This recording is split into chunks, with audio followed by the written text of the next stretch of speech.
Hey everyone, thanks for learning to play games. My name is Lance, and today I'm going to teach you how to play Toy Story Obstacles and Adventures. This is a brand new game by the Op. It is a 1 to 5 player game that takes roughly 45 minutes to an hour and a half to play. It is a fully cooperative game, so all the players are working together to defeat the scenario they've chosen to go on. In this video, I'm going to teach you how to play, starting with components, setup, play your turns, and endgame conditions. If you find this video helpful, if you like what I do, please consider hitting that like button, subscribing to my channel. I know everybody asks for it, and it's one of the easiest ways you can help support channels like mine so we can continue to grow and produce this content and get new content to show off and teach you guys. So please take a couple seconds, hit those buttons for me, and if you want to stay up to date on all my videos, also considering that bell so you get notifications anytime I release new content. So let's head to the table, and I'll teach you guys how to play. There are two main resources in the game. The first is the little springy lamp insight pieces, and these will be used to fight off enemies. And the second are the little bouncy ball imagination pieces, and these will be used as currency to purchase new cards from the adventure stack to add to your discard pile and make your deck stronger. There are three main decks of cards that players are going to be interacting with throughout the game. This first deck are the Obstacles and Adventures, and this is going to be comprised of three different types of cards: traits, friends, and items. At the top of each card is going to be a number, and that is the number of the card associated with the scenario. So these are all part of scenario 1. Again, the type of card it is in the middle. Underneath that is the name of the card, and then any abilities or tokens that it grants you. For example, with this one, it's going to give you 1 insight token and let you heal 1 hit point. This one gains you an insight token, and this one gains you 2 imagination tokens, and you get to draw a card. On top of that, some cards also have abilities that will come into effect. And finally, at the bottom of the card is the cost in imagination points to add that card to your deck. The second deck of cards are the danger cards, and again, at the top of each of these cards is the number of the adventure the card is associated with, then the name of the card and the effects of the card, with some only affecting the active toy, others affecting all toys, and even some affecting and advancing the adventure track token a space. And as the game goes on and you move through the adventures, these will become nastier and nastier. The final deck are the hazard cards, and again, each one of these will have a number of the adventure it's associated with, the name of the card and effects while this card is active, and the reward if you defeat the card, and finally the number of insight tokens that you have to place under the card to defeat it. Each adventure is also going to come with its own adventure board, and that'll be listed in the top corner, as well as the number of players, as each board is double-sided, so make sure you have the side up based on the number of players. And then you'll also have an adventure token that you'll place on the starting location, and this is also going to list the number of danger cards you'll draw during each player's turn. And then as the game goes on, this token is going to move along the track. And each of the track spaces also has a number, so that might increase the number of cards that you'll draw from the danger each player's turn. And at the end of a player's turn, if this token ever is on the last space, then the players lose the game. For setup, the first thing you're going to do is place out the main game board, and then you're going to select an adventure and pull it out of the box. And from there, then you'll set up each adventure a little bit differently, and there's going to be instructions for the later adventures inside the box. So moving into this first adventure, I'm going to set up for the first game. The first thing you're going to do is place out the adventure track based on the number of players. So if you're playing 2 or 3 players, you'll use one side. And if you're using a 4 or 5 player game, you're going to use the other side. I'm going to set up for a 2-player game, so I'll place that out. And then I'll place the adventure tracker on the very first space, or the house, for this one. Next, go ahead and grab the danger deck and shuffle that up and place that out on its location. Next, grab the Obstacles and Adventures deck, shuffle it up, and place it out in its location. Then reveal the first 6 cards. If you pull any duplicates, then go ahead and stack them on top of the same card. So we have the Toy Chest, Enthusiastic, Spontaneous, Cooperative, Hand in the Box, and another Cooperative, so then this will be placed on top of the first one, and then a Pizza Planet truck. Next, grab the hazard deck and take out the one hazard that has the toys winning or escape from Sid for the first adventure, and place that face down on top of the hazard spot. The other hazards, you'll shuffle them up and place them on top of that one, and then reveal the first one.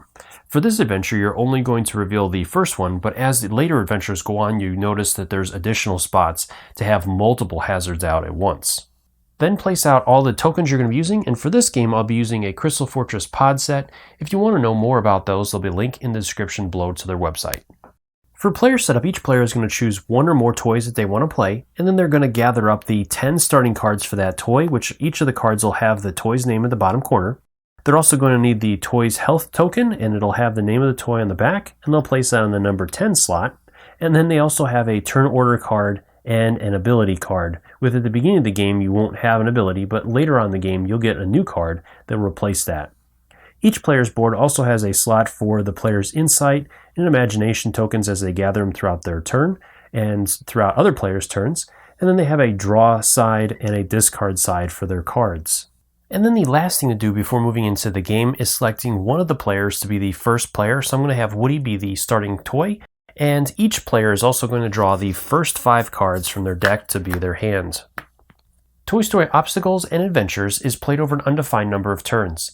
Starting with the first player and proceeding clockwise, each player will get to take a turn, and during each player's turn they will complete their 4 steps in order, and this is going to continue until one of the endgame conditions is met, with either the adventure track reaching the last space at the end of a player's turn, in which case the players have lost the game, or the players have completed the last hazard and have won the game. Moving into the game, starting with the first player, who I've selected to be Woody, is going to go through the 4 steps of his turn. So the first step is revealing and resolving danger cards. So the first thing I'm going to do is consult the adventure board. Based on where the token is, it's going to tell me, and each location will tell me a number, and that's the number of danger cards I'll reveal and resolve. And I'm going to do this one at a time. With this first adventure, each location only has 1 card that's going to be revealed. So I'm going to go ahead and reveal the first danger card, and it is lost. All toys lose 1 health. So each of the toys is going to lose a health currently. Once I've revealed and resolved all the danger cards that I'm required to, then I'll move into step 2, which is resolving the effects on hazard cards that are out currently. With this being the first scenario, I only have the one which is trapped in a crate, and this one says that toys cannot draw extra cards, but they're still going to draw the 5 cards at the end of their turn. So with this card being in effect, a toy that plays any card that allows them to draw an additional card will not be able to benefit from that. The third step in a player's turn is playing adventure cards and taking actions, and the player can do this in any order the player chooses. So I'm going to go ahead and reveal Woody's cards so you can see what he has. So we have Playful card, the Cowboy hat, Sarge, Playful, and another Playful card. And again, a player can either choose to play these each individually, resolving each one before moving on to the next, or can play them all in order. So each Playful card is going to gain 1 imagination token. So I have 3 Playful cards, so I'm going to get 3 tokens for that. And I can add each one of these cards to my discard pile at this point, as they've all been resolved. Next, I have 2 other cards. So with Sarge, he gives me a choice. I can either gain an insight token, or I can gain 2 health. As Woody's only taken 1 damage so far, I'm going to go ahead and gain that insight token instead. And then he'll be added to the discard. And finally, I have the Cowboy hat, which says that I get to gain 1 imagination token, and Army Men are going to cost me 1 less.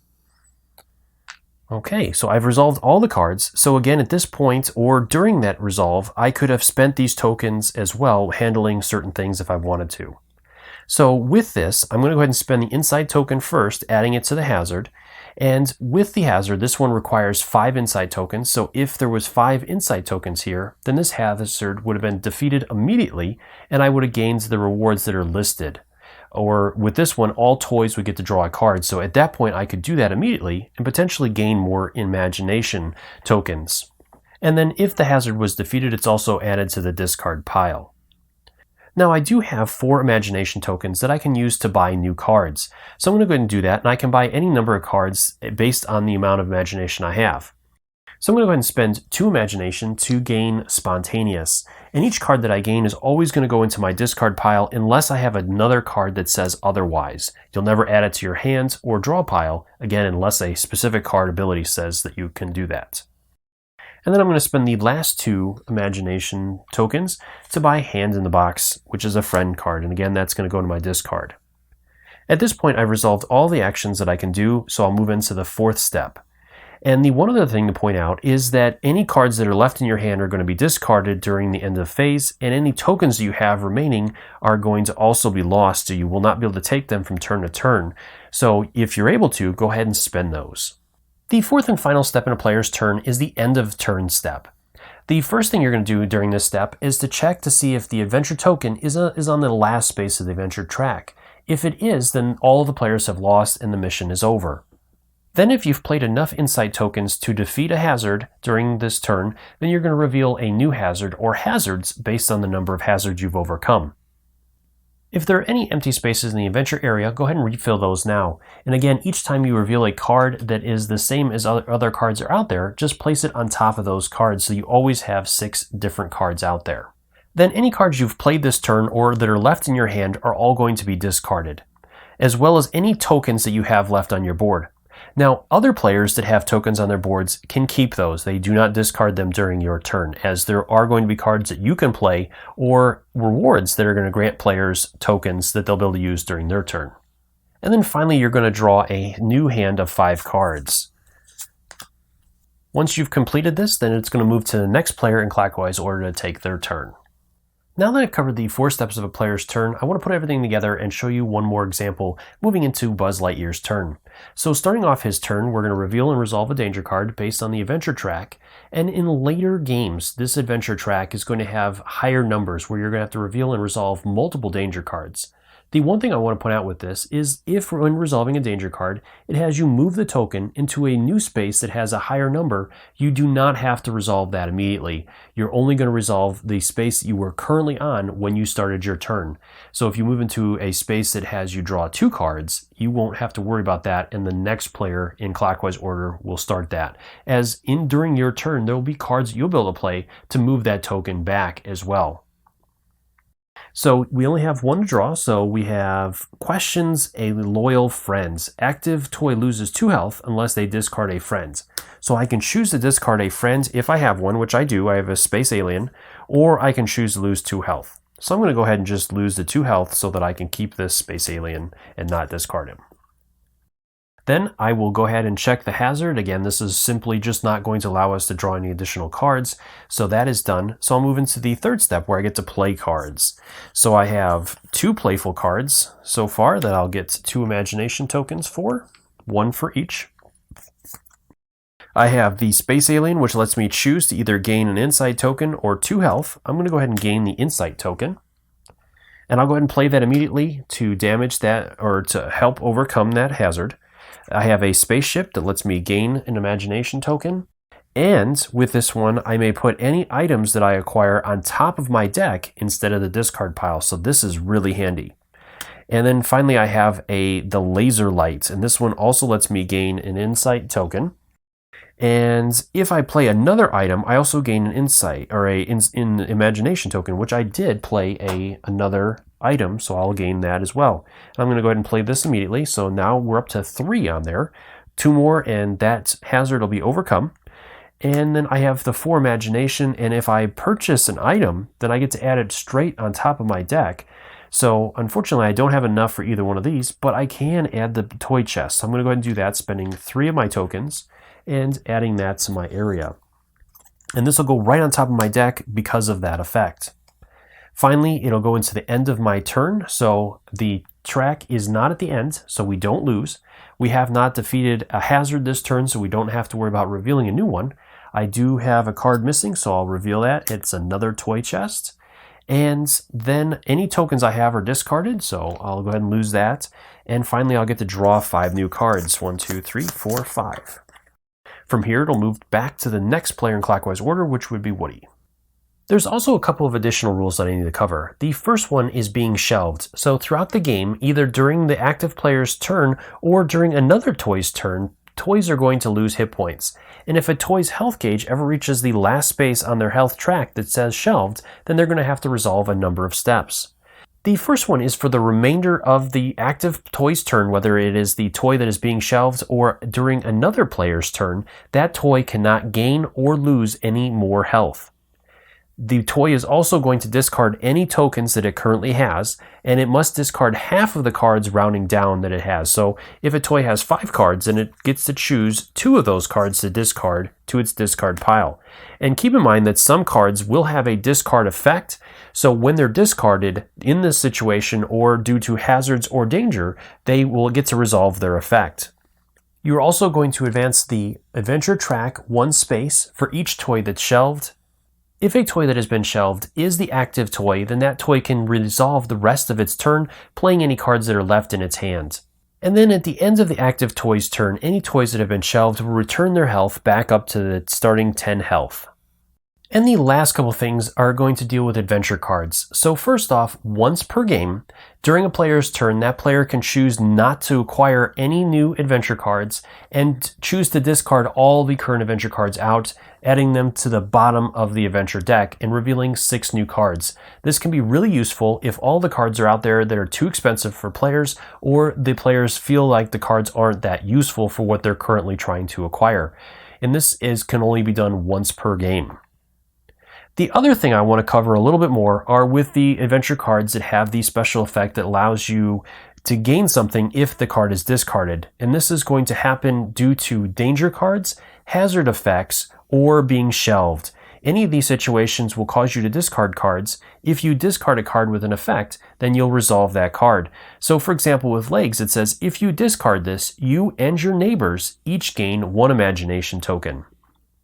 The situation this is not going to come into effect of is if you play this card during your turn and then discard at the end of your turn, then this card effect is not going to be resolved.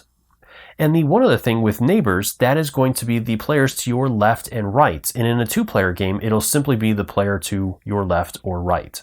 Well, I hope you guys found this video helpful. If you have any questions or comments, leave those in the comment section below and I'll do my best to answer them. If you found this video helpful, if you like what I do, please consider that like button and subscribe to my channel, as it really does make a big difference. It helps me to continue to grow and produce this content. And as always, thank you so much for taking the time to watch my videos and leave me feedback on them. I do really appreciate it, and I take into account everything you guys say to try to make the best possible videos. And until next time, I'll see you guys later.